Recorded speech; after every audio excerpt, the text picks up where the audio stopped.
আজকের টপিকটা হলো, আজকের ভিডিওর মূল উদ্দেশ্য হলো, আজকের ক্লাসের প্রথম যে সাবজেক্ট বিষয়ে কথা হবে সেটা হলো যে অনেক মহিলা আছে যাদেরকে বিয়েটা বন্ধ করে রাখা হয়, এটাকে বিয়ে বন্ধর জাদু বলা হয়।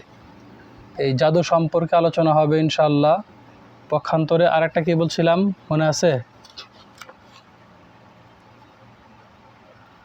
আরেকটা হচ্ছে আরেকটা গর্ভের সন্তান নষ্ট করে দেওয়া। অনেকের গর্ভের সন্তান নষ্ট করে দেওয়া হয়, জাদু করে গর্ভের সন্তানটা নষ্ট করে দেওয়া হয়। তো গর্ভের সন্তান যেন নষ্ট না হয় সেক্ষেত্রে একটা জাদু আছে, সে জাদু থাকলে তার জন্য কি করণীয়, এবং ছেলে বাবু হওয়ার জন্য যে আমলটা, এটা একটা গিফট বলছিলাম যে আপনাদের একটা গিফট দেব, বোনাস। তো ইনশাল্লাহ এই তিনটা বিষয়ে আজকে আলোচনা হবে ইনশাআল্লাহ। তো আমি যেভাবে আলোচনা করতেছিলাম, এই আসলে কি আপনারা কি প্রয়োজন বোধ মনে করতেছেন যে আলোচনা এভাবেই হওয়া উচিত?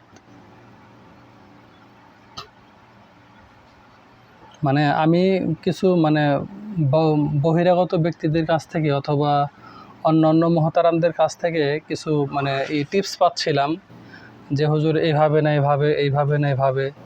কিন্তু আসলে আমি চাচ্ছি না যে সবাই যেভাবে করে আপনারা সেভাবেই আমার কাছ থেকেও চান বা আমার কাছ থেকে নেন, এভাবে দরকার নেই। আজকে একজন ভাই কিছু কথা বলছে, সেটা যদিও বা অনেক ভালো কথাই বলছে।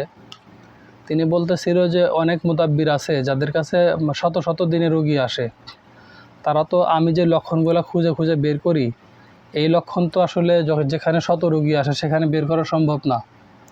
এবং প্রত্যেকটা রুগীকে যদি আমি আধা ঘন্টা করে সময় দেই, ওখানে যদি আমার 100 রুগী আসে সেক্ষেত্রে তো আমার অত সময় দেওয়া সম্ভব না। ভাইয়ের কথাটাই যুক্তি ছিল, এবং সে বলতেছিল যে আপনি একটা নিয়ামত প্রাপ্ত রাখবেন, আপনি যে জিনগুলা জিন কাছে রাখবেন, জিনের সহযোগিতা নেবেন, জিন দ্বারা সেগুলো আপনি দেখবেন। এবং আর একটা কথা বলতেছিল যে আপনারা যে কোরআন তেলাওয়াত করেন, কোরআন তেলাওয়াতের মাধ্যমেও তো অনেক জিন পুড়ে যায়, সেখানে অনেক জিন হত্যা হয়ে যায়। সেক্ষেত্রে একটা জিন তো বাঁচে অনেক দিন। তো একটা জিন যদি 1000 বছর বেঁচে থাকে, সেক্ষেত্রে আপনি তো বাঁচবেন 60 বছর বা 100 বছর বাঁচলেন। তো 100 বছর পরে যে জিনটা প্রতিশোধ নেবে না তা তো না, প্রতিশোধ নেবে। সেক্ষেত্রে আপনি কেন জিন হত্যা করতেছেন? অতএব জিন দ্বারা এটা হোক। তো এক্ষেত্রে আমি যেটা এই বিষয়গুলো আমি অনেক আগে থেকে এই বিষয়গুলো আমি ভাবতেছিলাম, বুঝতেছিলাম। আমি আপনাদের একটা কথা বলি, সেটা হলো যে যদি আমি কোনো জিনের সহযোগিতা নিতাম, আমি ব্যক্তি যদি কোনো জিনের সহযোগিতা নিতাম, বা আমি যদি কুফরি কালাম শিক্ষা করতাম, হয়তো ভিডিও কল হলে আমি দেখাইতে পারতাম যে আমার এখানে আমার আশেপাশে যে সমস্ত কবিরাজ আছে, তারা আমার সাথে প্রতিনিয়তই কথা হয়, দেখা সাক্ষাৎ হয়।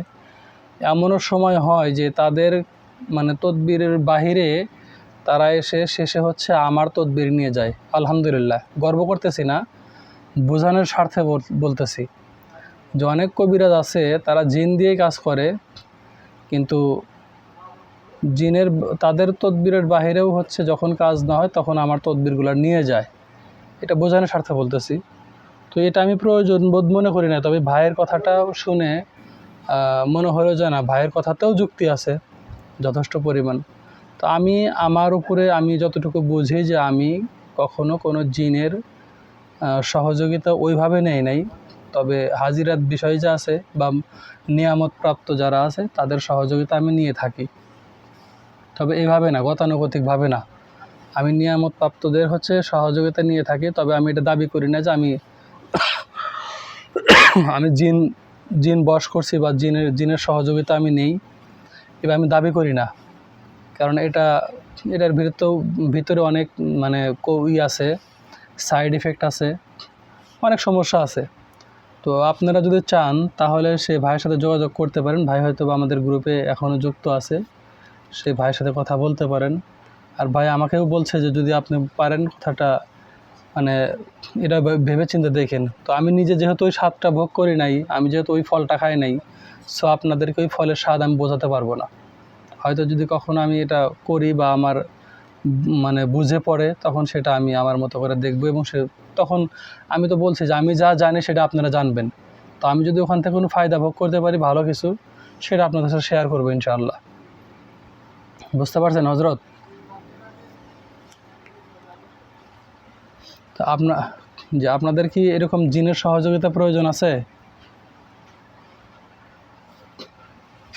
জি ইনশাল্লাহ, ইনশাল্লাহ, ইনশাল্লাহ। যাই হোক, অনেক ক্ষেত্রে দেখা যায় অনেক মেয়েদের বিবাহ বন্ধ থাকে। লেখেন বিবাহ বন্ধের জাদু।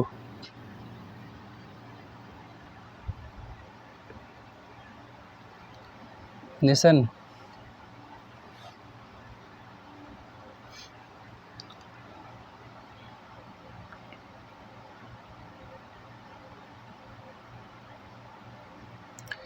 বিবাহ বন্ধের জাদুগুলো আপনি বুঝতে পারবেন কিভাবে? দেখবেন যে একটা মেয়ের মানে তুলনামূলক বয়সটা বেশি হয়ে গেছে কিন্তু বিবাহ হচ্ছে না।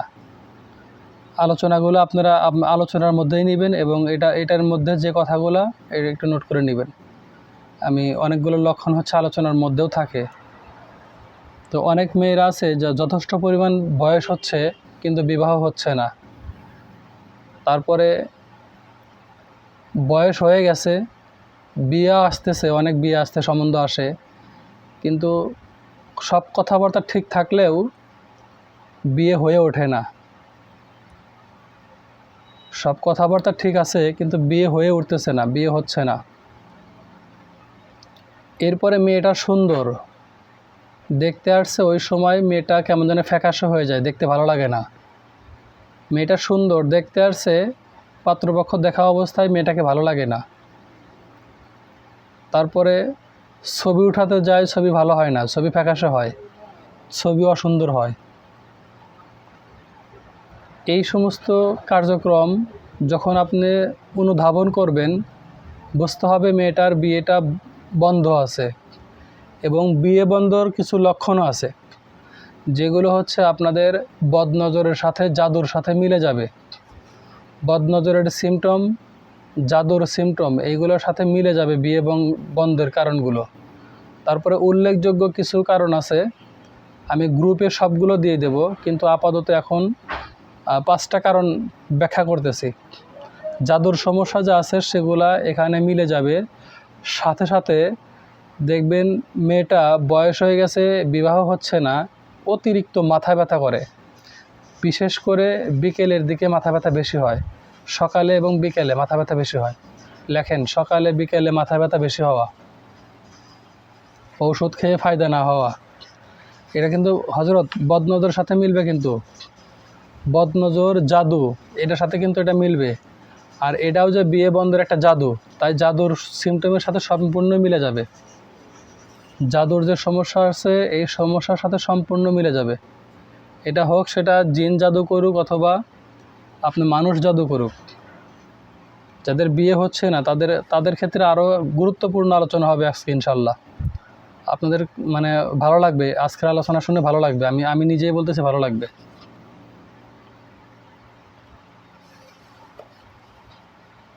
লেখছেন মাথা ব্যথা হয় কিন্তু ওষুধ খেয়ে তেমন ফায়দা না হওয়া, লেখছেন কি? জি। 2 নম্বরে যে এর আগে যে সমস্যা ছিল, প্রায় সময়ই মানসিক অশান্তিতে থাকা, প্রায় সময়ই মানসিক অশান্তিতে থাকা, বিকেল থেকে রাত পর্যন্ত অস্বস্তি লাগা, বিকেল থেকে রাত পর্যন্ত অস্বস্তি লাগা, ঘুমের মধ্যে শান্তি না পাওয়া। এর আগে লেখছিলেন না এটা? এই বিয়ে বন্ধের ক্ষেত্রেও এটাই হবে, ঘুমের মধ্যে শান্তি পাবেন না, ঠিক মতো ঘুমাতে পারবেন না, ছটফট করবেন ঘুমের জন্য কিন্তু ঘুমাতে পারবেন না, ঘুম আসে না। অনেক রোগী আছে এরকম, দেখবেন যে একদম ঘুমের জন্য পাগল হয়ে আছে, ঘুম আসে না। এবং ঘুম থেকে ওঠার পরে অস্বস্তি লাগা, ভালো লাগবে না, ঘুম থেকে ওঠার পরে ভালো লাগবে না, অস্বস্তি লাগবে।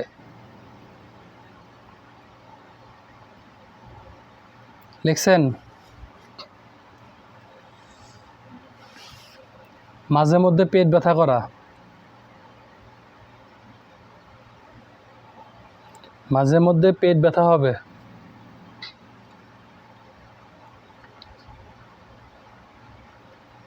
লিখছেন হজরত? জি, গতকালকে একটা সিমটমের কথা বলছিলাম, ব্যাক পেইন, মেরুদণ্ডের নিচে ব্যথা করা, স্তনের নিচে মেরুদণ্ডের দিকে ব্যথা করা।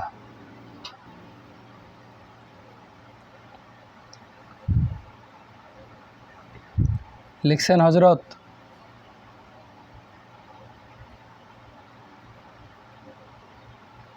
জি, গতকাল আমি একটা কথা বলছিলাম, সে কথাটার গুরুত্ব অনেকেই দেন নাই বা কেউই দেন নাই। মানে এই কথাটার আমি গুরুত্ব পাই নাই, বা আপনারা হয়তো বুঝতে পারছেন কিনা আমি জানি না। আমি জাদু সংক্রান্ত বিষয়টা রেকর্ড দেওয়ার কথা বলছিলাম, আপনারা কেউই রেকর্ডটা চান নাই, হয়তো ভুলে গেছেন। ঠিক না বা ঠিক?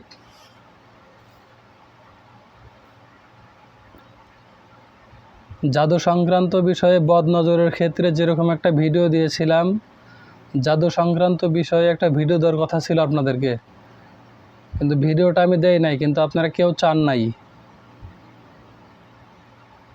জি জি, আচ্ছা আচ্ছা। ও, ব্যক্তিগতভাবে দিয়েছিলেন না? আচ্ছা, এর সাথে লিখে রাখবেন, মানে এটা এটা খুবই গুরুত্বর সাথে লিখবেন।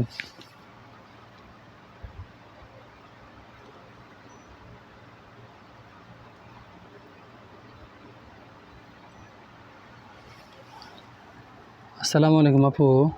ওয়ালাইকুম আসসালাম। হ্যাঁ, ওই যে একটা ক্লাস করতেছি, তো ক্লাসটা শেষ করে আপনাকে আমি ফোন দেবো নি। জি, আসসালামু আলাইকুম।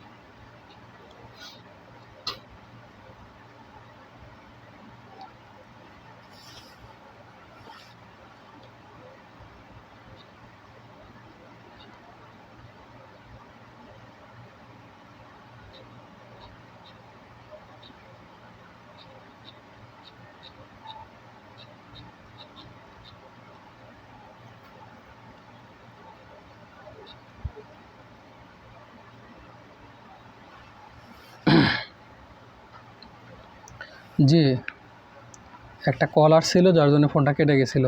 যাই হোক, গুরুত্বপূর্ণ একটা বিষয়, ভেরি ভেরি ভেরি ইম্পর্টেন্টভাবে লিখে রাখবেন। এটা মানে 3টা স্টার দিয়ে লিখে রাখেন, 3টা স্টার দিয়ে লিখে রাখেন। যে সমস্ত মেয়েদের বিবাহ বন্ধ হয়ে আছে, ওই সমস্ত মেয়েদের অতিরিক্ত সাদা স্রাব ভাঙবে।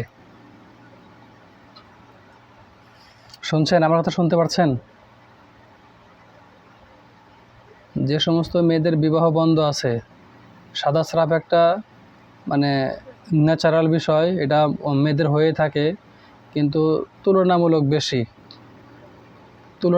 বেশি হওয়া এবং সাদা স্রাবের কালার পরিবর্তন হবে। কারো কারো হচ্ছে এমনিতেই সাদা স্রাব হবে, তুলনামূলক বেশি হবে। কারো ক্ষেত্রে সাদা স্রাবের কালারটা কালো হবে, কারো কাছে সাদা স্রাবের কালারটা হচ্ছে মাটি কালার হবে, বা অন্যান্য কালার হতে পারে, কালো হতে পারে, অন্যান্য কালার হতে পারে, লাল হতে পারে, বিভিন্ন কালার হতে পারে। মনে রাখবেন, এটা বিবাহ বন্ধের জাদুর জন্য এটা হয়ে গেছে। লিখছেন? এরপরে মাসিকের সময়, যখন মেন্স হবে ওই সময়, মানে মাসিকের সময় যে ব্যথাটা হবে, তুলনামূলক ব্যথাটা বেশি হবে, পর্যাপ্ত ব্যথা হবে। এই ব্যথাটা তীব্র হবে, মেয়েটা সহ্য করতে পারবে না। এটা 7 দিনও হবে না, 7 দিনের মধ্যে 2 দিন বা 3 দিন হতে পারে। এটাও বিয়ে বন্ধের জাদুর কারণে হয়ে থাকে।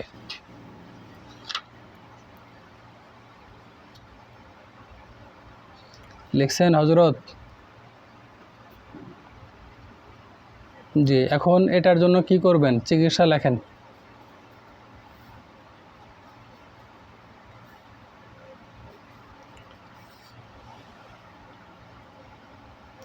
চিকিৎসা হচ্ছে এর আগে যে আয়াতগুলো লিখছেন, সূরা আরাফের 117 থেকে 122।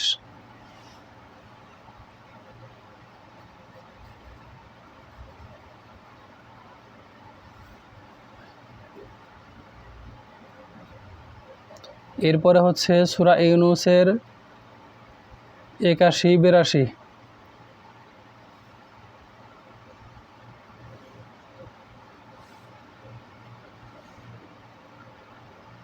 এরপরে হচ্ছে সূরা তাহার 69 নম্বর আয়াত। যেগুলো আগে লিখছিলেন ওগুলোই।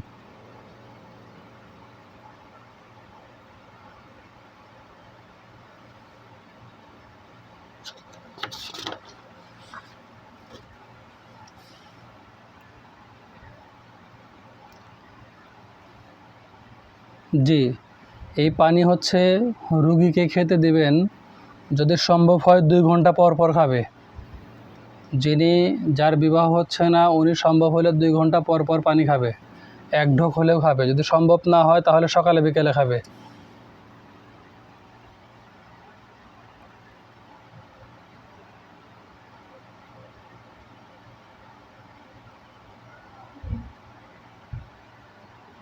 জি, বুঝি নাই, আবার বলেন।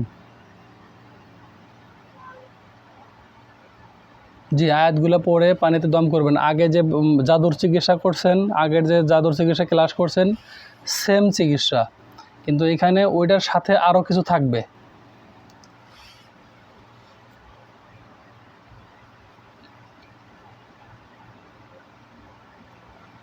আয়াতগুলো 3 বার করে পড়ে দিবেন, একবার পড়লে হবে, সমস্যা নেই, তবে চেষ্টা করবেন 3 বার পড়ার জন্যে। সূরা ফালাক নাস মনে আছে? সূরা ফালাক নাস 3 বার করে।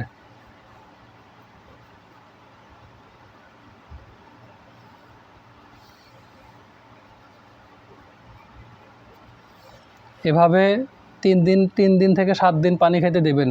3 দিন খাওয়ার পরে যদি সে সুস্থ বোধ করে যে না আগের চেয়ে সে ভালো, তাহলে তাকে আবার গোসলে পানি দিবেন। গোসলের নিয়মটা তো মনে আছে, বড়ইয়ের পাতার গোসল। বড়ইয়ের পাতার গোসল দিবেন। এবং রোগী যদি মানে একটু তেলাওয়াত করতে পারে, যদি রোগীটা সুস্থ থাকে এবং সে যদি কোরআন শরীফ তেলাওয়াত করতে পারে, তাহলে তাকে আয়াতুল কুরসির তেলাওয়াত আমল দিবেন। আয়াতুল কুরসির আমল দিবেন সকাল সন্ধ্যা, ফজর পরে, মাগরিব পরে। আয়াতুল কুরসি 7 বারও পড়তে পারে, 11 বারও পড়তে পারে, 21 বারও পড়তে পারে, তবে আমি 21 বারের আমল দিই। একটু সময় নিয়ে পড়লে একটু ভালো হয়, গুরুত্ব বাড়ে, আমলের গুরুত্ব বাড়ে।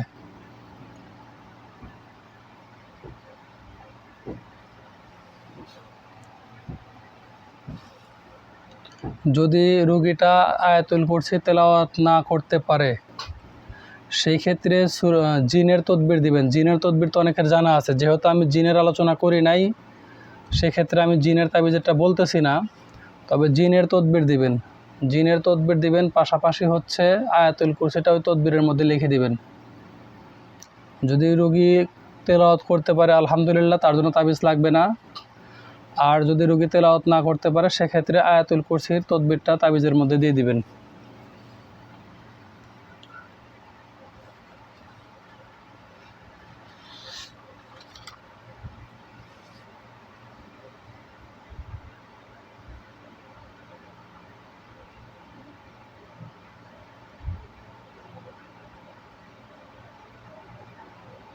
জি,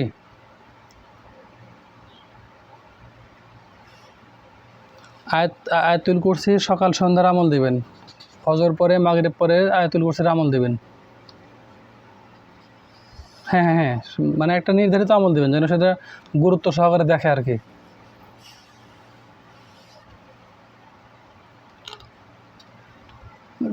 একটা জিন যেন না আসে, জিন যেন অ্যাটাক না করতে পারে, জিনের একটা তদবির দিবেন। সেখানে জাদু যেন না থাকে, জাদু যেন না করতে পারে, জাদু কাটার একটা তদবির দিবেন। আমি জাদু কাটার তদবির বিষয়তে যা বলছি সেগুলো পালে লিখে দিবেন।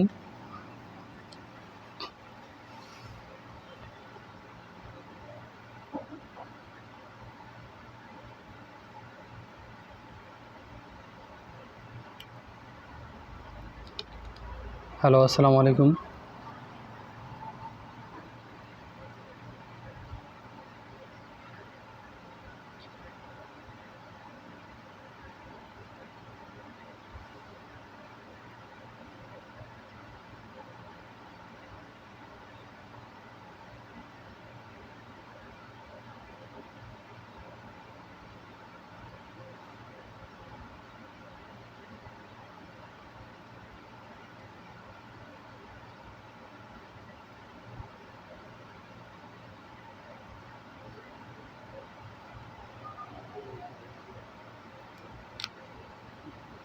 কেউ লিখছে যে ক্লাস হবে কিনা, বা আলাদাভাবে ফোন দিচ্ছে, তো ক্লাস তো হচ্ছে।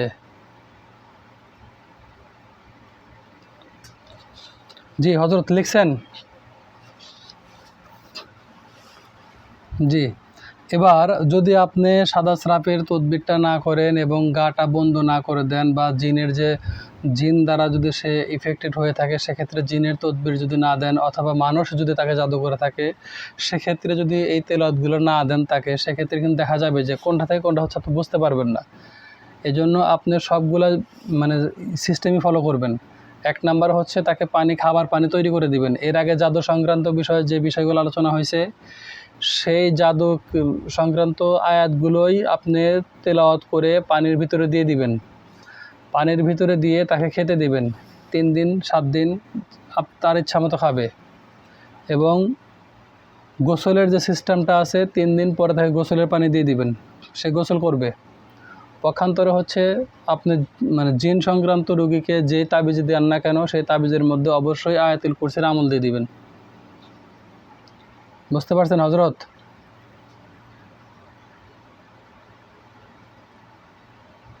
এখানে কোনো প্রশ্ন আছে আর এই বিষয়ে কোনো?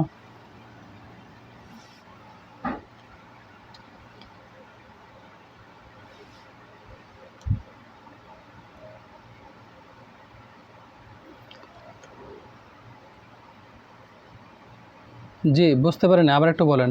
কোন এক ভাই মানে গ্রুপে গিয়ে কথা বলতেছে, উনি ঢুকতে পারতেছে না নাকি? শাহাদত ভাই কথা বলেন তো ওনার সাথে একটু। শাহাদত ভাই আছেন? ওনাকে দেখেন তো, একটু হেল্প করেন। উনি হয়তো আসতে পারতেছে না, ওনাকে হেল্প করেন একটু।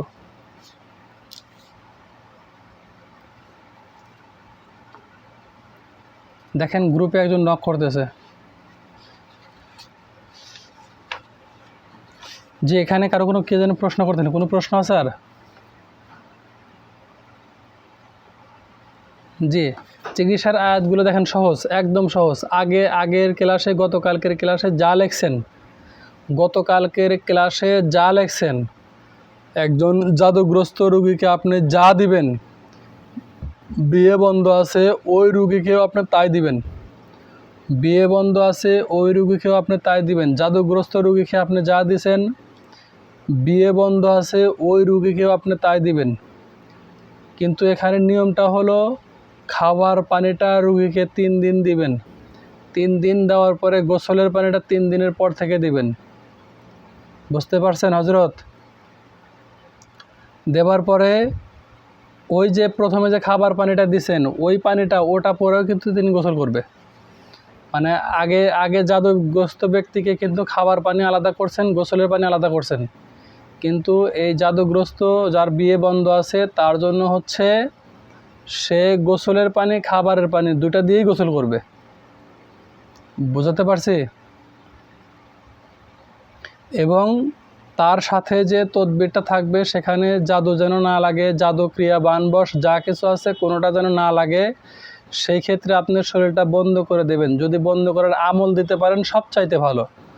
যদি রুগীটা আমলটা না করতে পারে, সেই ক্ষেত্রে তাবিজের মধ্যে অবশ্যই আয়াতুল কুরসি লিখে দিবেন। তবে যদি রুগীকে বলতে পারেন যে আপনি আয়াতুল কুরসি সকাল সন্ধ্যা পড়ে আপনার গাটা ম্যাসেজ করবেন, বা আপনার জানা মতে আপনি যেভাবে মানুষের শরীরটা বন্ধ করে দেন, সেই তদবিরগুলো দিয়ে দিবেন সাথে পাশাপাশি, তার শরীরটা বন্ধ হয়ে যাবে। দেখেন বোনাস অনেক আসতেছে আপনাদের জন্য। বোনাস আমি ছেলেবাবু হওয়ার জন্য একটা বোনাস দিয়েছিলাম, তা বোনাস আরও আসতেছে। মনে হয় কোনো একটা ক্লাসে সাদা স্রাবের ওষুধ সম্পর্কে আলোচনা করছিলাম। কেউ আছেন এরকম, জানেন এটা?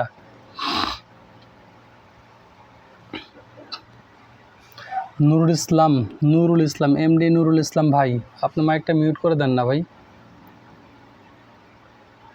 জি, সাদা স্রাপের ওষুধ সম্পর্কে কোনো একদিন আলোচনা করছিলাম, কারো জানা আছে?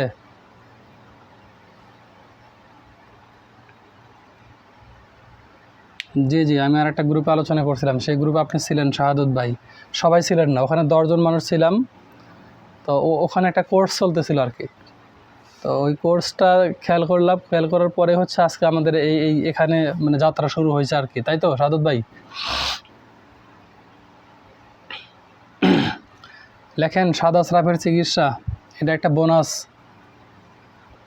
এই টোটকাগুলা মানে গুরুত্ব সহকারে লিখে রাখবেন। এটা আপনার অনেক কাজে দেবে, অনেক কাজে। সমাজের মধ্যে 100টা মহিলা থাকে, তার 80টা মহিলার সাদা স্রাপ নিয়ে বসে আছে। সাদা স্রাপের জন্য তার অনেক সমস্যা।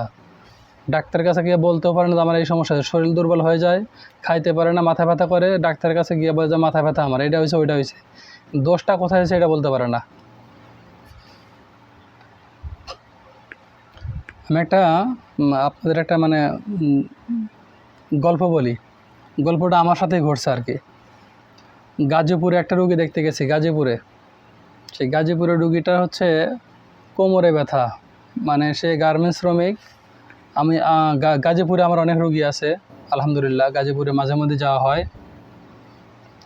ইউসুফ আলী ভাই, প্রতিদিন আপনাকে কেন বলবো ভাই মাইকটা মিউট করেন।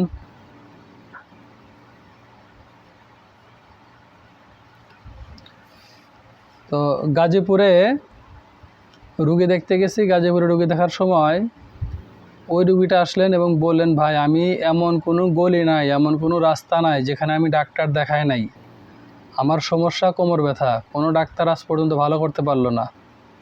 এবং আরও কিছু ঘটনা ঘটছে, সেটা হচ্ছে যে অনেকের কাছে গেছে, তারা মোটা অঙ্কের টাকা চাইছে, টাকা নিছেও কিন্তু কাজ করতে পারে নাই। আমি ডাক্তারদের প্রেসক্রিপশন ফলো করলাম, ডাক্তাররা অবশ্যই তারা রুগীটা অবশ্যই ভালোভাবে দেখছেন। সেখানে ডাক্তার ওখানে লিখছেন কিছু ভিটামিন লিখছেন, ক্যালসিয়াম লিখছেন এবং আরও যা যা লেখা লাগে লিখছেন। তো আমি এগুলো দেখার পর একটা কোমর ব্যথা রুগীকে এত এত ভিটামিন দেওয়ার পরে তার মানে কোমরটা ভালো হচ্ছে না, এটা আমি খুব গভীরভাবে যাচাই করলাম যে একটা ডাক্তার তো আসলে তিনি তো প্রেসক্রিপশনও কম না, অনেক ডাক্তারের প্রেসক্রিপশন নিছেন, কাজ হয় নাই। এমনও ডাক্তার আছে তার 1000 টাকা ভিজিট নিছে, কিন্তু তার কাজটা হয় নাই। পরে আমি তাকে বললাম যে আপনার কি সাদা আছে, বলে ভাই সাদা আছে। পরে সাদা স্রাবের চিকিৎসা দেওয়ার পরেই, সাদা স্রাবের চিকিৎসা দিতে ওনার হয়তো সখানি টাকা খরচ হয়েছে, এই সাদা স্রাবের চিকিৎসা দেওয়ার পরে ওনার কোমরটা ভালো হয়ে গেছে আলহামদুলিল্লাহ। তো এই যে বিষয়টা যে উনি এমন ডাক্তার না যে দেখান নাই। তো সাদা স্রাবের কারণে কিন্তু অনেক সমস্যা হয়, যেমন গালে সমস্যা হয়, ঠোঁটে, মেয়েদের ঠোঁটে সমস্যা হয়, ঠোঁটে ঘা হয়, মাথা ব্যথা করে, অস্থিরতা কাজ করে। তারা মনে করে যে আমাদের বিভিন্ন সমস্যার কারণে এটা হচ্ছে, তারা বিভিন্ন সমস্যায় বিভিন্ন জনের কাছে যাতায়াত করেন, কিন্তু মূলত হচ্ছে তার প্রধান কারণ হচ্ছে সাদা। এজন্য রুগী যেটাই আসুক, আপনি অবশ্যই তাকে জিজ্ঞেস করবেন যে আপনার সাদা আছে কি না, এটা জিজ্ঞেস করে নেবেন। তো সাদা স্রাবের চিকিৎসাটা লেখেন।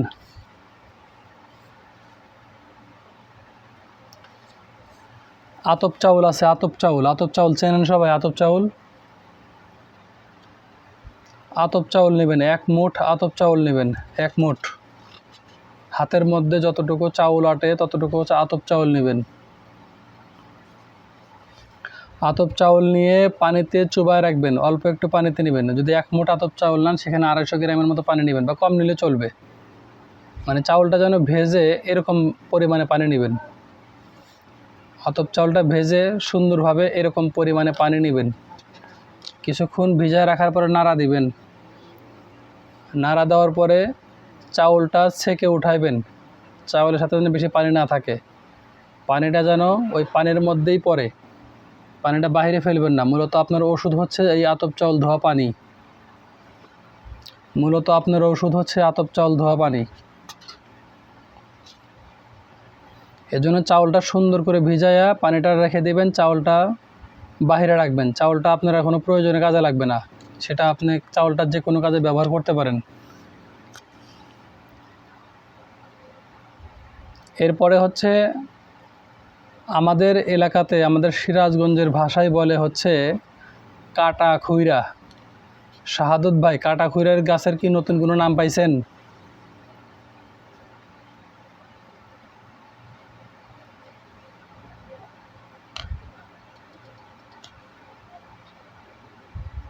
জি জি, আবার বলেন। নিমাই শাক, নিমাই শাক, জি। যাই হোক, নিমাই শাক হিসাবে চেনেন আর কাটা খৈরা হিসাবে চেনেন। বাচ্চারা হলো ওই ওই ওই গাছটা, ওই গাছের সম্পূর্ণ কাটা থাকে, সম্পূর্ণ গাছে যে আমরা বাজার থেকে যে একটা ধরনের ডাটা কিনি, ডাটা লাল শাকের মতো ডাটা আছে না, ওই ডাটা গাছের মতোই হয়, কিন্তু ওই ডাটা গাছে হচ্ছে পর্যাপ্ত কাটা থাকে। এবং আপনি ওই যে হাতে সুরা গাছ, হাতে সুর গাছ আছে না, হাতি সুর গাছের মতোই হচ্ছে উপরে একটা থাকে, একটা মানে জিব্বার মতো থাকে গাছের উপরে। ওটা হাতি সুরের মতো ফুল হয় না, তবে জিরার মতো লাগে। ওই গাছের ফুলের আগাটা হচ্ছে জিরার মতো, অনেকে বলে জিরা গাছ, কাটা ভাইরা। যা হোক, যে যে নামে চেনেন না কেন, আমি আশা করছি আপনাদের বোঝাতে পারছি।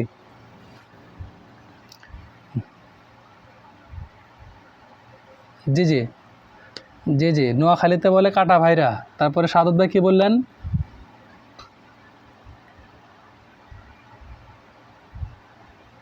নিমাই শাক। শাক আপনার জেলা কোনটা?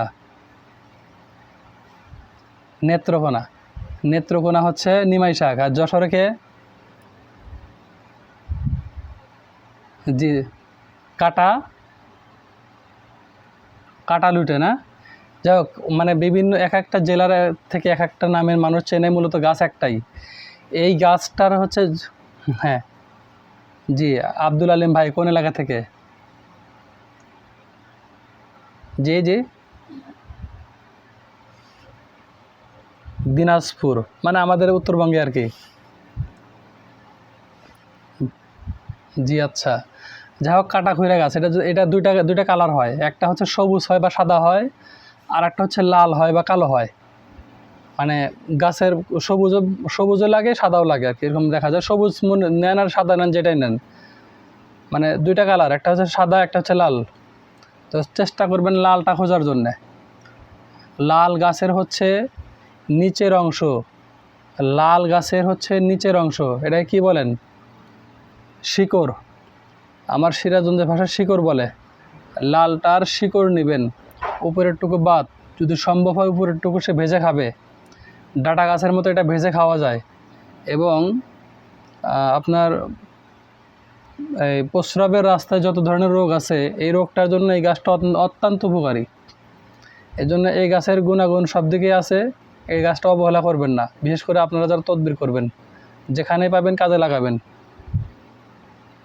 তো এই লাল গাছটা যদি না পান, সেক্ষেত্রে সাদাটা নেবেন। সাদাটা নিয়ে নিচের অংশ, শিকড়, যে শিকড়টা বাড়িতে নিয়ে সুন্দর করে ধুয়ে বাটবেন। বেটে যতটুকু রস হয়, এই রসটা হচ্ছে আতপ চাউল ধোয়া পানির মধ্যে নিয়ে মিশাবেন। এবার লেখেন কাটা খৈরা গাছ, আর যেটা যে ভাষায় লেখেন, আপনাদের ভাষায় লেখেন যে এই গাছটার শিকড় ছেঁচে যতটুকু রস হয়, ওই রসটা আতপ চাউল ধোয়া পানির মধ্যে মিশাবেন। লেখেন।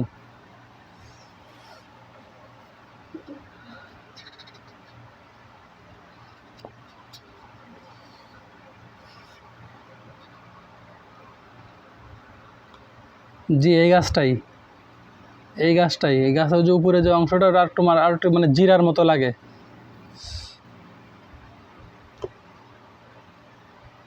ওই গাছটাই ভাই। এইটা আর একটু মানে গাছটার বয়স আরও হইলে আর একটু মানে উপরের অংশটা জিরার মতো লাগে। এই সাদত ভাই, এই ছবিটা মানে ওই গ্রুপে একজন দিছিল, এই ছবিটা নিয়ে এখানে দিয়ে দিন তো।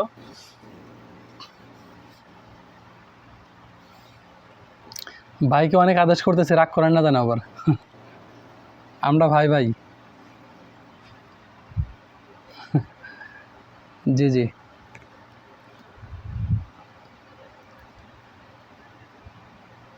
লিখছেন হজরত?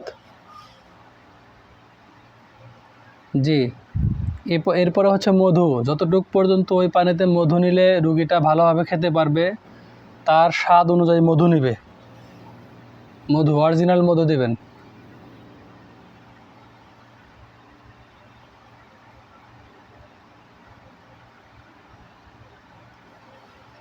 জি, যে শাহাদত ভাই গাছটা দিছে, আপনারা দেখে নেবেন।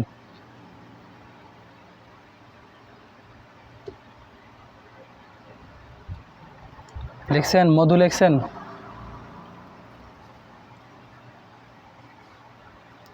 জি। এরপরে হচ্ছে আপনি নেবেন জবা ফুল। আছে জবা ফুল, চেনেন সবাই জবা ফুল? জি, জবা ফুলের নাম কিন্তু সকল জেলায় একটাই নাম, জবা ফুল। এই জবা ফুলের কলি সংগ্রহ করবেন। জবা ফুলের কলি দেখবেন, জবা ফুল গাছ যেখানে আছে প্রত্যেক দিন সকালবেলা সেখানে ফুল পড়ে থাকে। জবা ফুলের কলি নিয়ে সেটা বাটবেন। বেটে যতটুকুন রস হয়, এই রসটা, জবা ফুলের কলির রস, এটাও হচ্ছে আতপ চাউল ধোয়া পানির মধ্যে মিশাবেন। যদি কলি না পান সেক্ষেত্রে ফুলই বাটবেন, ফুল বেটে আপনি আতপ চাউল ধোয়া পানির মধ্যে মিশাবেন। লিখছেন?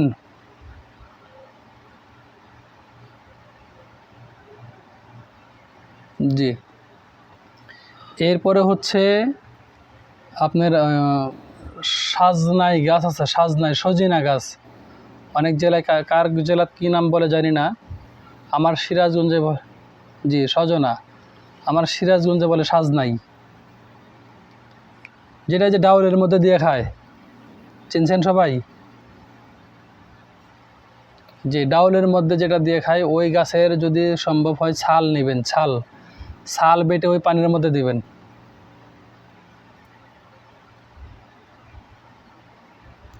লিখছেন? এরপরে তেঁতুলের বিচির পাউডার পাওয়া যায় দোকানে। এই তেঁতুলের বিচি যদি এটার সাথে মিশা খাইতে পারে খাবে, অন্যথায় তেঁতুলের বিচি, আমের বিচি, জামের বিচি দিয়ে আপনি হালুয়া বানিয়ে দিবেন। যদি এটার মধ্যে শুধু তেঁতুলের গুঁড়াটা, তেঁতুলের বিচি বাটাটা খেতে পারে তাহলে কিছু লাগবে না। আর যদি তেঁতুলের বিচি না খেতে পারে তাহলে এই এতটুকু, এখন যতটুকু পর্যন্ত আলোচনা হলো তেঁতুলের বিচির আগ পর্যন্ত, এই পর্যন্ত হচ্ছে আপনি তাকে সকাল বিকেল খেতে দিবেন, সকালে খালি পেটে, বিকেলে খালি পেটে। এবং তেঁতুলের বিচি, আমের বিচি, জামের বিচি, এই তিনটা বিচি, এটা মানে গুঁড়োটা পাওয়া যায়, দোকানে পাওয়া যায়। এই তিনটা বিচির গুঁড়ো একত্রিত করে আপনি মধু দিয়ে জাল করে তাকে হালুয়া বানায় দেন, ট্যাবলেট বানায় দেন, বড়ি বানায় দেন, বানায় দিবেন। সে 7 দিন থেকে 21 দিন খাবে। আশা করছি ইনশাল্লাহ 21 দিনের মধ্যে সে সুস্থ হবে এবং তার চেহারা ফিরে আসবে, তার রোগ থেকে সে নিরাময় পাবে ইনশাল্লাহ। বুঝতে পারছেন হজরত?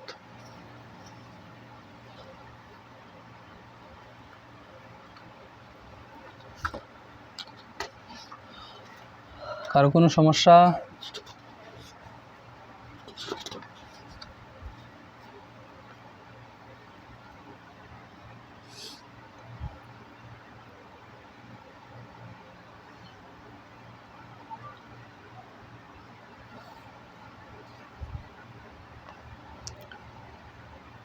হালুয়া বানিয়ে দিবেন কেন? প্রথমে আতপ চাউল ধোয়া পানি নেবেন, এটা রুগীকে দিবেন, রুগীকে বলে দেবেন আপনি যে আপনি সকালে এবং বিকেলে এটা করে খাবেন। এটা আপনার কাজ না, আপনার কাজ করতে গেলে দেখা যাবে রুগীকে আপনার কাছে আসতে হবে, সেক্ষেত্রে আপনার কষ্ট হবে।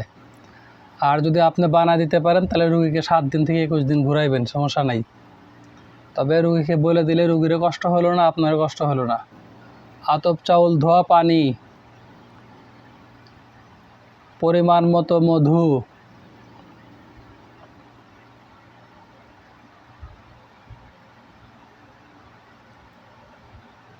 সেটা আপনার ইচ্ছা, আপনি কেমনে নেবেন সেটা আপনি জানেন। আপনি তো এখানে তদবির অন্যদিকে করবেন, আপনি বিয়ে বন্ধের তাবিজ আছে সেটা দিবেন না, আপনি বিয়ে বন্ধের তদবির আছে আপনি ওটা দিবেন না।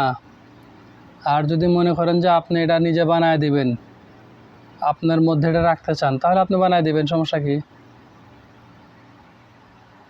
বুঝতে পারছেন?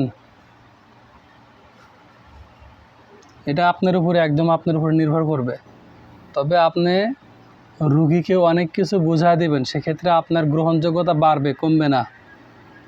আপনার রুগীকে অনেক কিছু বুঝা দিবেন, সেক্ষেত্রে আপনার গ্রহণযোগ্যতা বাড়বে, কমার সম্ভাবনা আমি দেখি না। কারণ রুগী দেখবে যে আমাকে যেগুলো দিচ্ছে এগুলো কাজের জিনিস, ওই পরিশ্রমটার,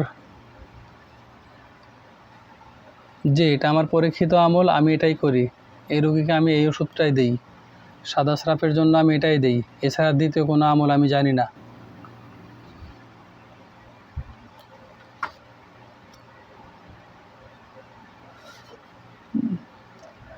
আপনাদের দেখেন কত ফ্রি আমল এগুলো। আপনি তেঁতুলের বিচি, আমের বিচি, জামের বিচি যদি কোনো ছেলেকেও দেন, তার হারানোর শক্তি ফিরে পাবে ইনশাল্লাহ। বুঝছেন হজরত?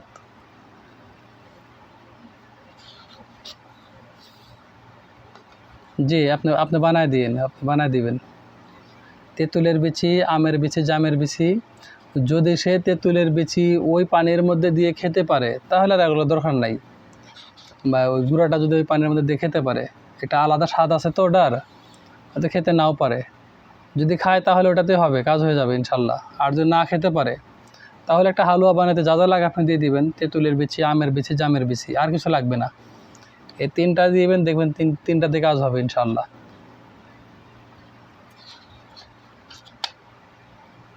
হ্যাঁ, ওস্তাদ বলেন কেটা আবার? ভাই হই আমি আপনাদের, আমি আপনাদের ভাই।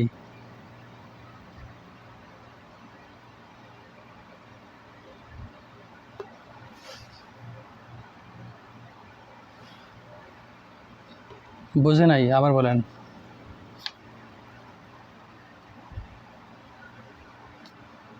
ভাই বুঝি নাই আপনার কথা, আবার বলেন।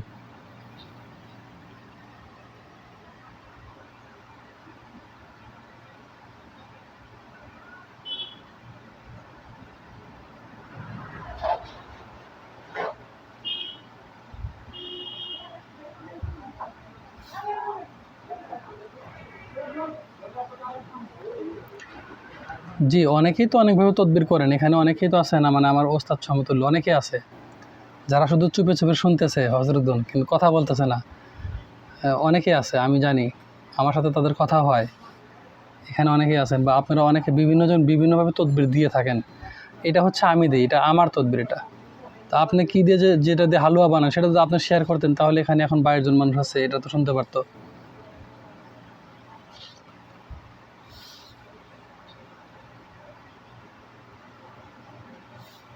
জি, জি, জি। মানে এখানে যারা আমরা আছি, আমরা তো একটা মানে এরকম আমাদের একটা কমিউনিটি তৈরি হয়ে গেছে যে আমরা একে অপরের জন্য। কিন্তু কেউ কেউ হচ্ছে নিজেদের মধ্যে রেখে দিছি, কিন্তু কেউ শেয়ার করি না। আমরা কথা বলতে চাই না, যে আমি ভাবি যে আমার মধ্যে যেটা আছে এটা শুনলে আবার ফের আমার ব্যবসা নষ্ট হবে কিনা, কখনো না। আমি কি আপনার কাছে কি আমার জেলা থেকে রুগী কয়টা গেছে? 2টা, 5টা, 10টা, 100টাই গেছে। আমার জেলাতে তো 100 মানুষ না, লাখ লাখ মানুষ আমার জেলায়। আপনার জেলায় তো এরকমই, আপনার জেলা থেকে নাই রুগী আমার কাছে 10টাই ছুটে আসবে, কিন্তু লাখ লাখ রুগী আছে আপনার জেলায়। তো 10টা যদি ছুটে আসে, তো সেখানে তো আপনার নাম অবশ্যই প্রকাশ হবে যে অমুক ভাইয়ের কাছে আমি এটা শিখছি। এই জন্য আমরা সকলে একটু মানে অন্তর খুলে আমার দিনী ভাইদের জন্য কিছু কথা শেয়ার করব। আর আমি যেগুলো কথা বলতেছি এগুলো কিন্তু আমার ব্যক্তিগত নোট থেকে, বা আমি আমার মতো করে যেখান থেকে আমি শিখছি সেগুলো আমি নোট করে রাখছি, সেখান থেকে কথা বলতেছি। সো আমি কারো মানে বাতলানো কথা বা বানানো কথা বা এরকম শেখানো কথা আমি বলতেছি না। সো আমার চাইতেও ভালো ধারণা আপনাদের কাছে থাকতে পারে, আপনারা শেয়ার করবেন ইনশাল্লাহ, শেয়ার করবেন। আপনাদের কথাবার্তা শেয়ার করলে এটা আমরা সকলেও উপকৃত হব। আপনারা যা জানেন শেয়ার করবেন। অন্তত শেয়ার যদি নাও করেন, আপনার কাছে যে কথাটা আছে এটা অন্তত বোঝানোর চেষ্টা করবেন যে আমার কাছে কিছু আছে, অন্তত আপনাকে নক করেও শেখা যাবে। কিন্তু এইভাবে ঢালাওভাবে একটু মানে ব্যবস্থাটা করলে সবচেয়ে ভালো হয়, তাহলে আমরা সবাই শিখতে পারি।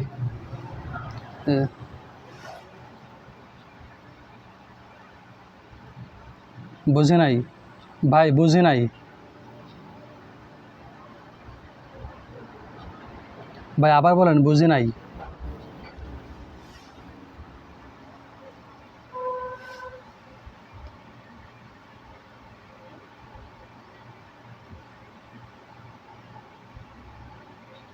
আলহামদুলিল্লাহ। এরপরে লিকোরিয়া একটা সিরাপ আছে, লিকোরিয়া। এই লিকোরিয়া সিরাপটাও ভালো কাজ করে, তবে এটা হচ্ছে মানে অনেক সময় থাকে না, আবার নতুন করে শুরু হয়ে যায়। তো আপনি যেটা ট্যাবলেটের কথা বলছেন, হোমিওপ্যাথি ট্যাবলেটটা, এটাও লিখে দিবেন, প্রয়োজনে আমার মোদাব্বির ভাইরা এটা অন্যভাবে কৌশলে ব্যবহার করবে।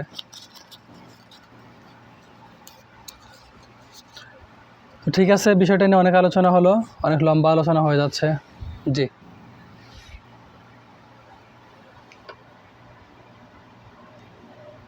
জি, হ্যাঁ, জি, 7 দিন দিবেন। যদি একান্ত বেশি হয়ে যায় সেক্ষেত্রে 14 দিন বা 21 দিন দিবেন, 3 সপ্তাহ দিবেন। এটা 7 দিন খাইলে হবে, এটা 7 দিন খাইলে হবে। রাত্রে শোয়ার সময় খাবে। একটু মানে অবস্থা অনুযায়ী বেশি দিবেন, বাড়ায় দিবেন, অবস্থা অনুযায়ী বাড়ায় দিবেন।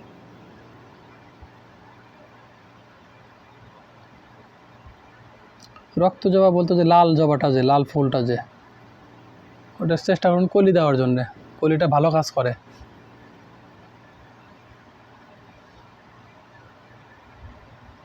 জি,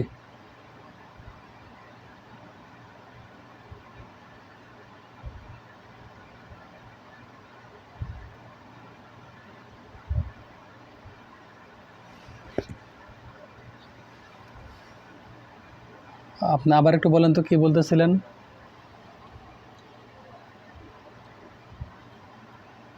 ভাই, আমি আপনার কথা বুঝি নাই, যদি আবার বলতেন।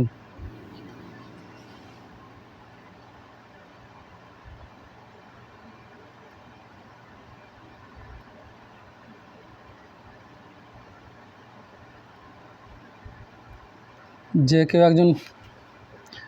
কেউ একজন ভাইকে বুঝায় দেন তো।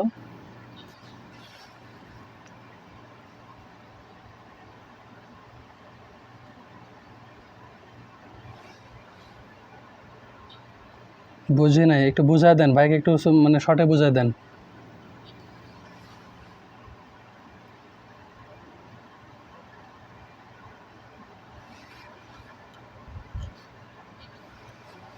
কেউ আছেন? বিষয়টা কেউ বুঝতে পারছেন? কারণ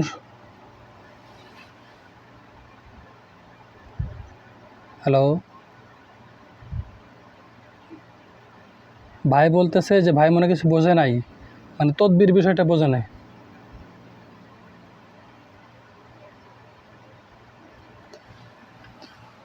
যাই হোক, আমি সেটা আবার বলতেছি, রিপ্লে করতে, সেটা হচ্ছে আপনি আতপ চাউল ধোয়া পানি নেবেন, তারপরে মধু নেবেন, এরপরে জবা ফুলের কলি নেবেন, তারপরে কাটা খুইরা গাছের শিকড় নেবেন, এগুলা একত্রিত করে রস করে প্রত্যেকটা মানে শরবত বানাবেন। শরবত বানিয়ে গ্লাসে নিয়ে রুগী যতটুকু পর্যন্ত খেতে পারে অতটুকু পরিমাণ রুগীকে সকালবেলা খালি পেটে খাওয়াবেন এবং বিকেলে খালি পেটে খাওয়াবেন। এটা অবশ্যই ফ্রিজে রাখবেন না, নতুন করে তৈরি করবেন। মানে একবার বানায় দুইবার খাবে এরকম না, এটা হয়তো সাইড এফেক্ট হতে পারে, যেহেতু গাছের শিকড় নষ্ট হয়ে যেতে পারে। তাই সকালে বানিয়ে সকালেই খাবে, বিকেলে বানিয়ে বিকেলেই খাবে। পাশাপাশি হচ্ছে দিবেন সজিনা গাছের ছাল। এরপরে যদি রুগী তেঁতুলের বিচি গুঁড়াটা খেতে পারে সাথে খাবে, না হলে তেঁতুলের বিচি, আমের বিচি, জামের বিচি, এই তিনটা দিয়ে 7 দিনের জন্য ট্যাবলেট বা হালুয়া বানায় দিবেন। বুঝতে পারছেন হজরত? জি। এরপরে আসেন গর্ভের সন্তান নষ্ট, এ বিষয়ে কারো কোনো ধারণা আছে কি?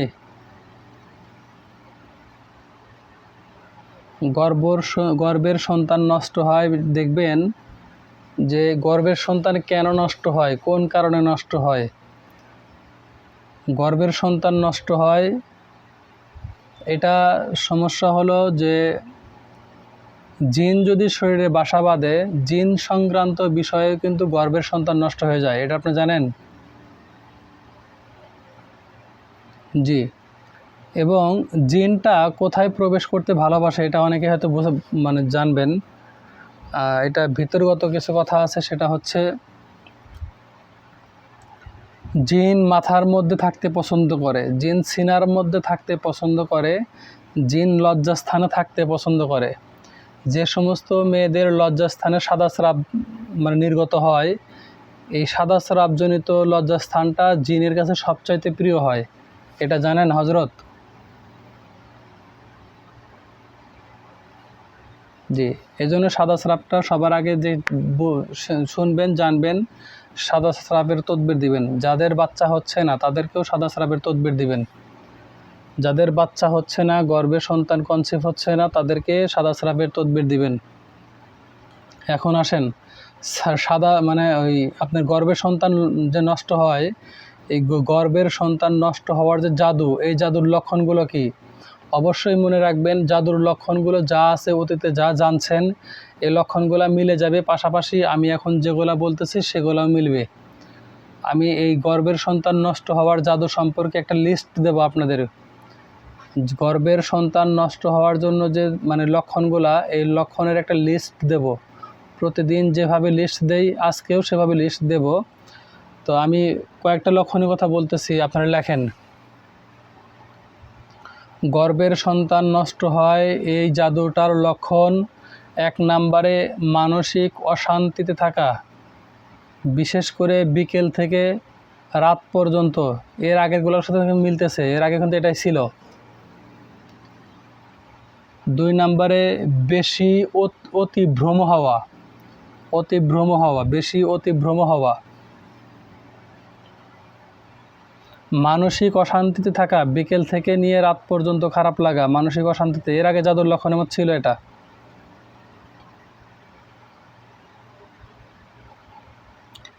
2 নম্বরে বেশি বেশি অতিভ্রম হওয়া।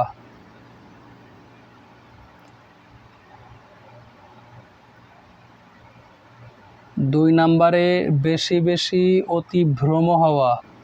লিখছেন?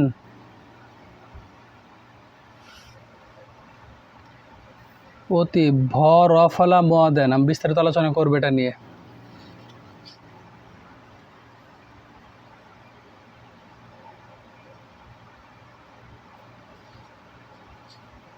লিখছেন?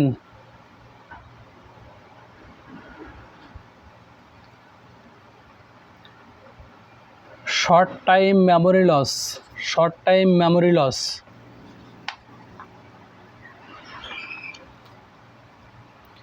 শর্ট টাইম মেমোরি লস, বুঝতে পারছেন?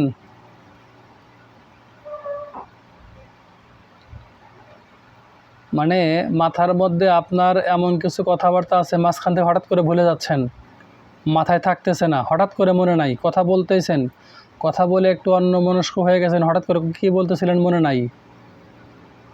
বুঝতে পারছেন হজরত?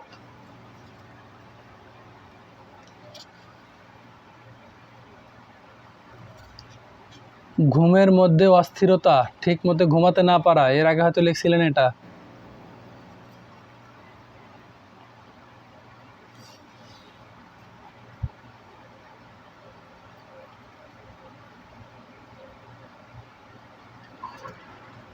লিখছেন?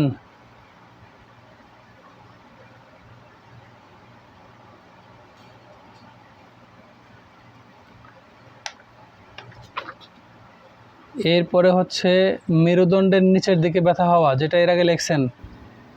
মানে এটাও জাদু ওটাও জাদু, তাই মিলে মানে একই হচ্ছে এগুলা, জাদুর কারণে তো অনেকগুলো মিল হবে, বা ওগুলোর সাথে এগুলো সবই মিল হবে।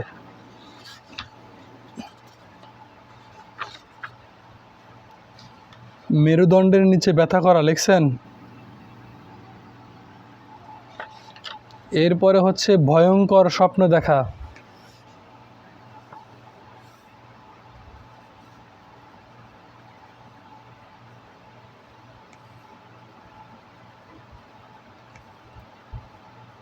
লিখছেন? জি, ভয়ঙ্কর স্বপ্ন দেখবে। এখন বলেন তো, যে মানে আমার এখানে যে মুদাব্বির ভাইরা আছেন, এতক্ষণ তো জাদুর আলোচনায় চলতেছে, তাহলে একজন একটু ব্রেন খাটা বলেন তো, যেখানে কি করা দরকার, যে কোনো একজন বলেন, সবারই ব্রেন ভালো, একজন বলেন কি করা দরকার এক্ষেত্রে।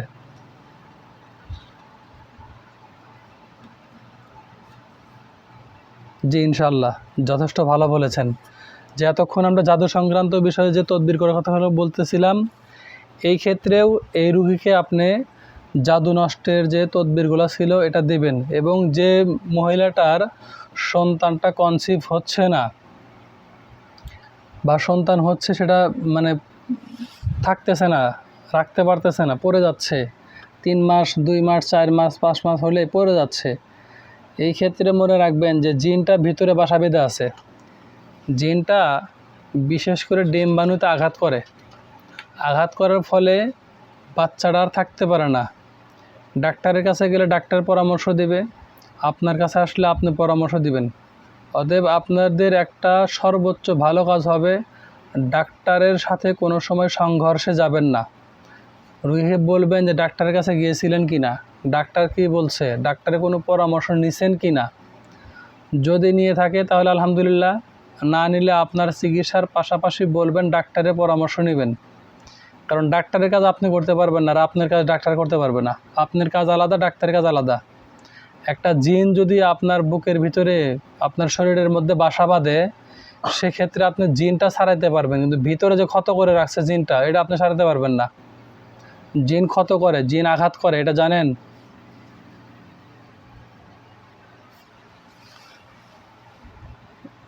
অনেকে কি জানেন যে জিন যদি কোনো রোগীর শরীরে বাসা বাঁধে সেটাকে সেই জিনটা ভিতরে ক্ষত করে, ভিতরে অনেক মানে রোগ বালাই তৈরি করে দেয়, অনেক শরীরে অঙ্গ প্রত্যঙ্গগুলা বিকল করে দেয়, নষ্ট করে দেয়। এটা ধারণা আছে আপনাদের? জি, এই জন্য হচ্ছে রুগীকে ডাক্তারি চিকিৎসা নেওয়ার পরামর্শ দিতে পারেন। এখানে দোষের কিছু না, এখানে আপনার অপারগতার কিছু না। সেক্ষেত্রে জাদুর তদবিরগুলো দিবেন। আর দ্বিতীয়ত হচ্ছে আপনি লেখেন, এই ক্ষেত্রে বাচ্চা নষ্ট হওয়ার ক্ষেত্রে আপনি লেখেন। এখানে একটু লম্বা তদবির হবে, এই তদবিরটা লম্বা হবে।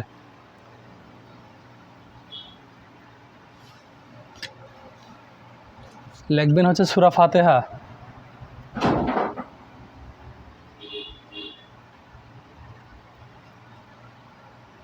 লিখছেন? সূরা বাকারার শেষ রুকু,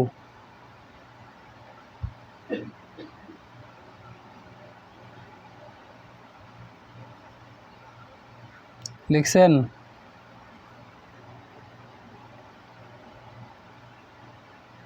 সূরা আল ইমরানের শেষ রুকু,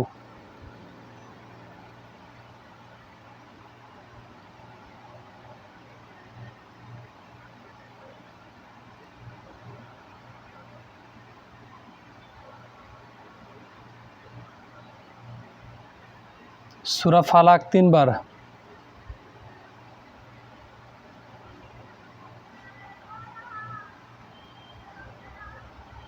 লিখছেন? সূরা নাস 3 বার।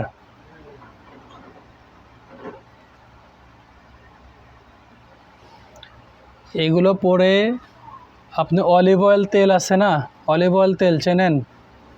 জলপাইয়ের তেল, কালো জিরার তেল, যে কোনো একটাতে হলেই হবে। অলিভ অয়েল তেল, কালো জিরার তেলে আপনি ফুঁক দিবেন।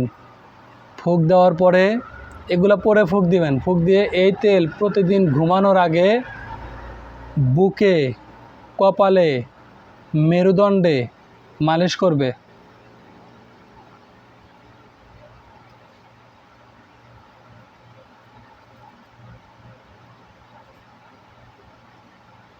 লিখছেন হজরত?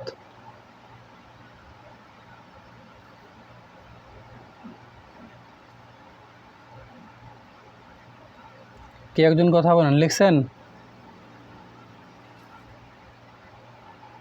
এই তেলটা হচ্ছে, এই তেল প্রতিদিন সকালে অথবা বিকালে ঘুমানোর আগে বা সকালবেলা চেষ্টা করবেন ঘুমানোর সময় দেওয়ার জন্য বা ঘুমানোর আগে বুকে দেবে তেলটা, বুকে, কপালে দেবে এবং মেরুদণ্ডে দেবে।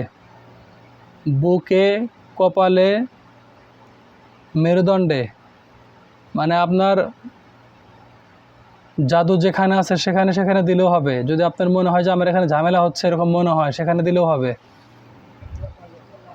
পেটেও মালিশ করতে পারে, কোনো সমস্যা নাই, দোষের কিছু না।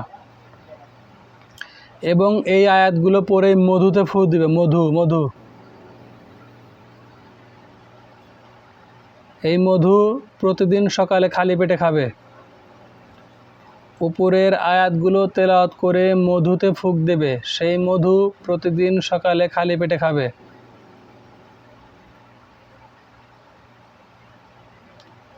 লিখছেন?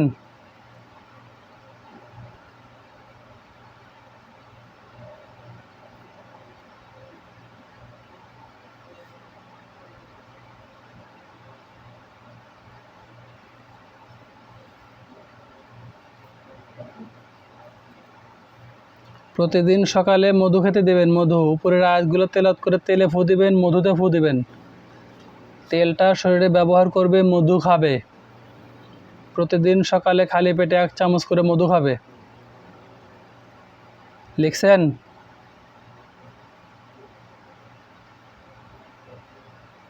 এরপরে সূরা সফফাত, প্রতিদিন সকালে সূরা সফফাত পড়বে, পড়তে না পারলে শুনবে।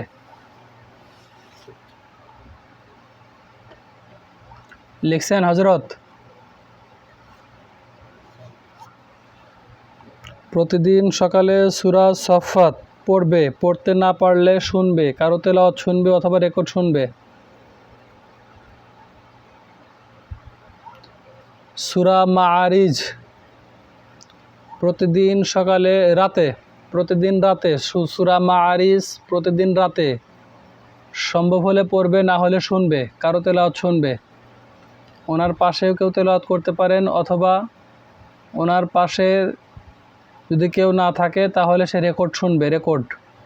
আর পড়তে পারলে আলহামদুলিল্লাহ, সবচেয়ে বড়ই ভালো। লিখছেন হজরত? যদি সম্ভব হয় 33 আয়াত, 33 আয়াতের রেকর্ড শুনবে যদি সম্ভব হয়। মঞ্জিলের আয়াত 33 আয়াত সম্ভব হলে শুনবে, অথবা যে কোনো একটা রাকির তেলাওয়াত শুনবে। রোগীকে অবশ্যই বলবেন সকাল সন্ধ্যার যে আমলগুলো আছে সেই আমলগুলো করতে উৎসাহী করবেন, সকাল সন্ধ্যার আমল করাবেন। ঘরে শোয়ার সময় অবশ্যই ঘরের দরজা বিসমিল্লাহ সহকারে লাগাবে, ঘরের জানালা বিসমিল্লাহ সহকারে লাগাবে, ঘরের বিছানা ঝাড়ু দিয়ে ঘুমাবে, ঘরটা পরিষ্কার করে ঘুমাবে, ঘরের মধ্যে কোনো ছবি থাকা যাবে না। এগুলা কিন্তু বেসিক কথাবার্তা, এগুলো আপনারা মানে সব বলে দিবেন। বিসমিল্লাহ বলে ঘরের দরজা লাগাবে, বিসমিল্লাহ বলে জানালা লাগাবে, বিসমিল্লাহ বলে বিছানাটা ঝাড়ু দেবে, এবং ঘরটা যেন পরিষ্কার থাকে, ঘরের মধ্যে যেন কোনো ছবি না থাকে।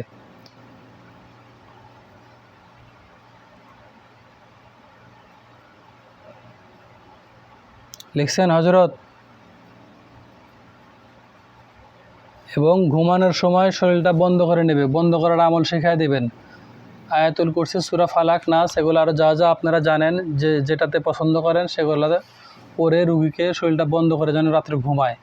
এরকমভাবে করার পরে ইনশাআল্লাহ আপনি এরকম করার পর 3 মাসের মধ্যে আপনি রুগীর মানে খেয়াল করবেন, রুগীর স্বামীর সাথে কথা বলবেন, ভাই কী অবস্থা, কেমন আছেন, কী মানে সব কিছু খোঁজখবর নেবেন রুগীর স্বামীর কাছ থেকে।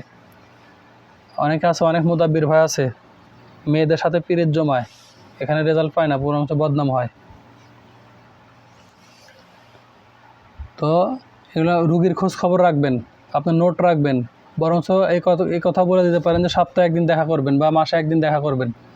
3 মাসের মধ্যে বাচ্চা কনসিভ হলে ওই যে আপনি বদনজরের জন্য যে গোসল দিচ্ছেন বা যাই কিছু করছেন, এগুলো দেখবেন যে এগুলো কোনো আলামত আছে কি না। যদি না থাকে তাহলে ওই রুগীকে গাটা বন্ধ করে দিবেন, যেন আর নতুন করে কোনো জিন প্রবেশ করতে না পারে। মূলত জাদুর কারণে এবং জিনের কারণে বাচ্চাটা কনসিভ হয় না।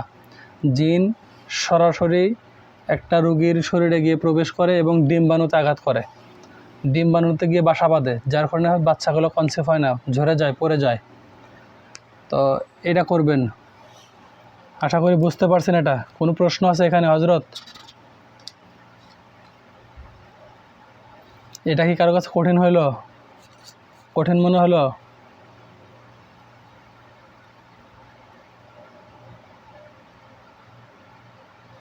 যদি কঠিন মনে হয় তাহলে বলবেন, তাহলে শর্ট করার ব্যবস্থা আছে। জি,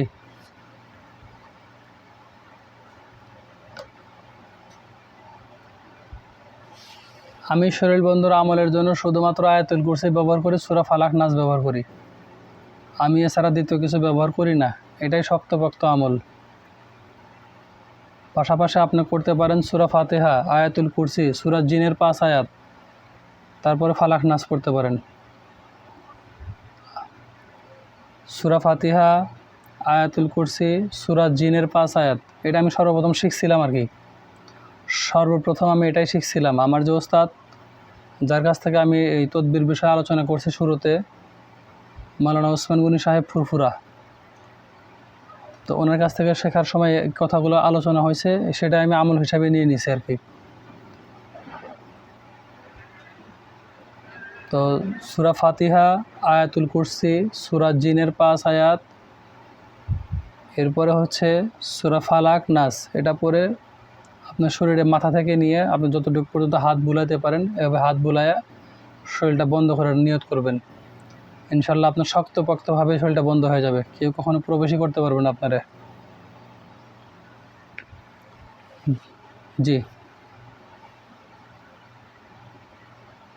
রোগী যদি আমল না করতে পারে, রোগী শুনবে, মানে জি,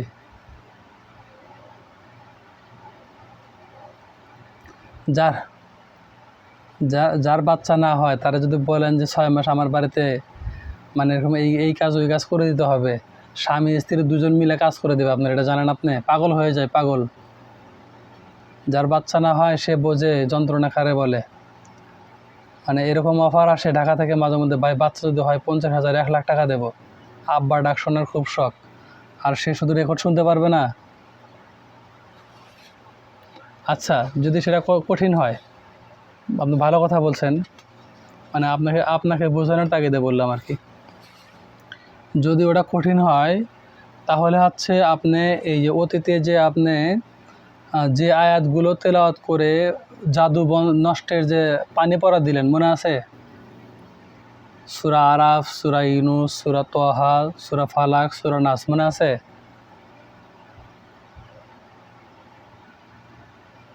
জি, ওটা দিয়ে পানি পড়া দিবেন। সাথে সাথে হচ্ছে আপনি সূরা সফফাত, সূরা মাআরিজ এগুলা তেলাওয়াত করবেন। তেলাওয়াত করে ওই পানিতে এটা পরে ফুঁক দিয়ে দিবেন। তাহলে ওনার আমলটা কমে গেল। কিন্তু সকাল সন্ধ্যার আমলগুলা করতে ভুলাবেন না। মানে ওনাকে যেন কোনো জিনে প্রবেশ করতে না পারে, বা কোনো দুষ্টর জিনে যেন আঘাত না করতে পারে, বা কারোর জন্য জাদু বা এরকম আসর না লাগে, সেজন্য ব্যবস্থাগুলো আপনি এই সূরা সাফফাত, সূরা মাআরিজের আমলগুলো পড়ে আপনি পানিতে ফুঁক দিয়ে দিবেন। সেক্ষেত্রে আপনার পানিটা শক্তপোক্ত হয়ে গেল। আর তাকে সকাল সন্ধ্যার আমলগুলো যতটুকু পর্যন্ত সে পারে সে করবে। তাকে বলবেন যে সবগুলো করার জন্য, না পারলে আপনি আস্তে আস্তে করবেন, করার চেষ্টা করবেন। একজন মুসলমান হিসাবে আমলগুলো করার দরকার আছে। বাথরুমে যাওয়ার দোয়া, ঘরে প্রবেশ করার দোয়া, খাবারের দোয়া, ঘুমানোর দোয়া, এগুলো পড়বে না একজন মুসলমান? এগুলো করবে না? এগুলো তো মানে কোনো পিছ পাওয়ার সুযোগ নাই। না জানলে সে আস্তে আস্তে শিখে নেবে। আর আপনি সূরা সফফাত, সূরা মাআরিজটা পরে পানিতে ফুঁক দিয়ে দিবেন। আর এর আগে যে ওই যে তেলটা পরে ব্যবহার করতে দিবেন, মধুটা খাইতে দিবেন। জি।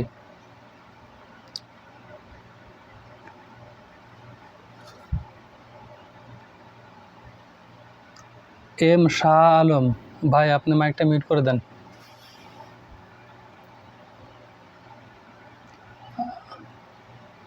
জি, আমি আপনার কথা বুঝতে পারছি আব্দুল আলম ভাই।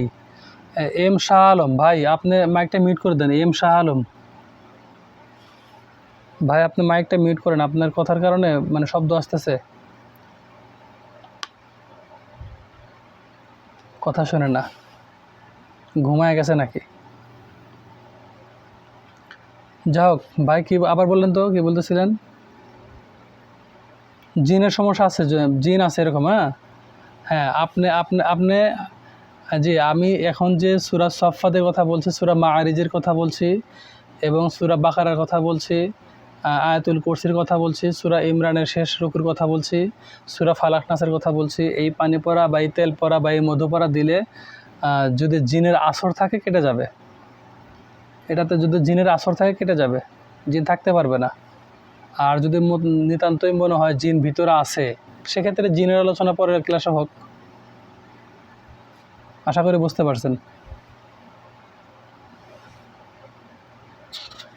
জি, এই বিষয়ে আর কোনো কারো কিছু জানার আছে, আলোচনা আছে? এই বিষয়ে আর কারো কিছু জানার আছে? একটু জোরে বলেন ভাই। কৃপণতা করেন কে? কথা বলে কৃপণতা করেন কে? একটু জোরে বলেন। হ্যাঁ। হুম। এটা একটা ক্লাস, একটা মানে অনেক একটা লম্বা একটা ক্লাস হবে এটা নিয়ে। যদি এখন শুনতে চান তাহলে কিন্তু আপনি ঠকবেন। একটা লম্বা ক্লাস হবে এটা নিয়ে। আপনি চাচ্ছেন যে? জি, ইনশাল্লাহ। মানে মেন্স হয় না, এটা একটা রোগ, এটা আলাদা একটা সমস্যা। ঠিক আছে, সেক্ষেত্রে তার মেন্স হওয়ার জন্য কী কী কার্যকর মানে পদক্ষেপ নেওয়া দরকার, সেটা তদবিরাতের কী কী কাজ আছে, বা আলাদা কোনো ওষুধ আছে কি না, সেই বিষয়টা নিয়ে আলোচনা করি, এটা মানে ভালো হবে। আর এক হোমিও ডাক্তার ভাই ছিলেন, এমনি আছেন ভাই? জি ভাই, আমি যে সাদা স্রাফের যে কথাগুলো বলছি, আপনি তো ডাক্তার মানুষ, সেক্ষেত্রে কি আমি যে তদবিরগুলোর কথা বলছি, সেক্ষেত্রে কি উপকার হওয়ার সম্ভাবনা আছে ওই কাজগুলোতে? যে মানে আমি আপনি মানে গতানুগতিক কথা শুনবো না। মানে এই আমি যে মানে জিনিসগুলো এখানে দেওয়া হলো, এখানে কি আসলে উপকারের কোনো কিছু পান আপনি? জি, মানে এটা মানে সকলকে উৎসাহ দিলাম এই আপনার কথাটা শোনার জন্য, যে একটা ডাক্তার তিনি বুঝতে পারবে, মানে যিনি তদবির করেন উনি সব বুঝতে পারবে যে এই কাজগুলো, এই জিনিসগুলো এই কাজে লাগে। আমার হোমিও ডাক্তার বাইরে তো বৃষ্টির পানিতে ওষুধ বেছে, কিন্তু বৃষ্টির পানির যে উপকার সেটা একজন মুদাব্বিরও বোঝে, যে একটু বৃষ্টির পানির কী উপকার হতে পারে। ভাই মিথ্যা বললাম নাকি?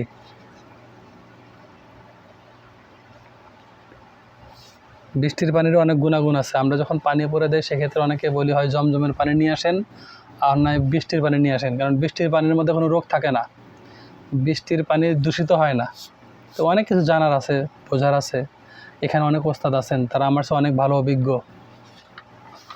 আর আমার মনে হয় যে আমাদের এই ক্লাসটা অনেক লম্বা হয়ে যায়, ক্লাসটা কমায় নিয়ে আসলে কি ভালো হয় কিনা, যে একটা বিষয়ের উপর আলোচনা হোক, এরকম কিছু হয় কিনা, মানে একটা বিষয়।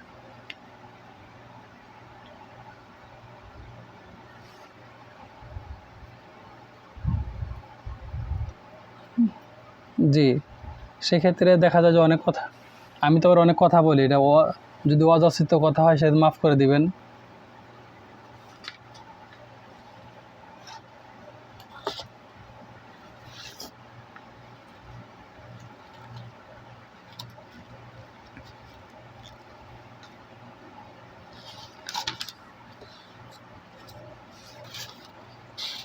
তাহলে একটু ওই একটা বিষয়ের উপরে অনেক লম্বা আলোচনা করা যাবে। মানে আমি যে নোট করছি, আমি সত্য কথা বলতেছি, আমি নোট করছি, আমি শুধু পিসটা উল্টাই। আপনি মনে হয় ভিডিওটা দেখছেন, আগের ভিডিওটা দেখছেন, আমি পিসটা উল্টাই যে আমি কোত্থেকে বলে সবাই বুঝাবো আর কি। সম্পূর্ণ বলা সম্ভব না, সম্পূর্ণ বললে অনেক লম্বা আলোচনা হয়ে যায়। তা আমি যে নোট করছি, নোটগুলো দেখি যে আসলে কোত্থেকে বলে আমি বুঝা দেবো। আর বোঝাতে না পারলেও অনেক সময় ভালো লাগবে না। আপনি যদি কাউকে বোঝাতে চাচ্ছেন, আপনি যাকে বোঝাচ্ছেন সে যদি না বোঝে, সেক্ষেত্রে দেখবেন যে আপনার ভালো লাগতেছে না। তো এটা একটা সমস্যা। সেক্ষেত্রে একটা বিষয়টা নিয়ে আলোচনা করলে মানে ভালো হয়। তো কবে কোন আলোচনা করলে আপনাদের কাছে যদি কিছু পাইতাম সেটা আরও একটু ভালো হতো। আর আরেকটা মনে রাখবেন, জাদু সংক্রান্ত যে সমস্ত রোগী আছে, অবশ্যই জাদুর যে তেলাওয়াতটা আছে, রুকাইয়া আছে, এটা শোনাবেন। যদি আপনি জিনের সহযোগিতা না নেন বা আপনি কুফরি কালামের সহযোগিতা না নেন, যদি পবিত্র কোরআন থেকেই আপনার তদবির করার ইচ্ছা থাকে, এরকম মন মানসিকতা তৈরি করে থাকেন। কারণ আমরা ভাই ছোটোবেলা থেকে মাদ্রাসায় লেখাপড়া করছি, মানে আমি চাই না ভুলেও আমার তার একটা মানে শিরেক হয়ে যাক। আমরা অনেক আমল জানি যেগুলো আমরা জানিও না যেটা শিরেক আমল, চেষ্টা করি তারপরেও। যে কেউ কিছু বলতেছিলেন?